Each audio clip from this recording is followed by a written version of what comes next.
At around 8:45 a.m. today, the Armed Forces of the Philippines received AFC Joseph Scott Pemberton from the U.S. authorities.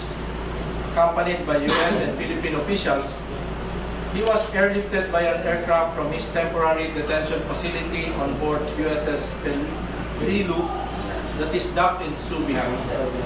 He will be detained at the Mutual Defense Board Security Engagement Facility inside the camp while the preliminary investigation is ongoing.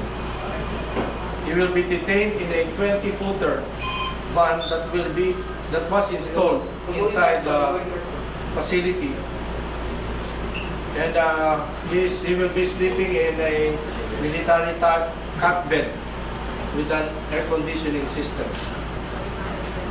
We could not take his photos, but we have some photos while he was arriving from the chapel. The personnel of the U.S. Marine Custodial Unit will post guards inside this detention cell, while the military police personnel of the Armed Forces of the Philippines will secure the outside perimeters of the facility. The decision to detain PFC Pemberton in this facility was mutually agreed by both countries, the governments of the U.S. and the Philippines, through its embassies.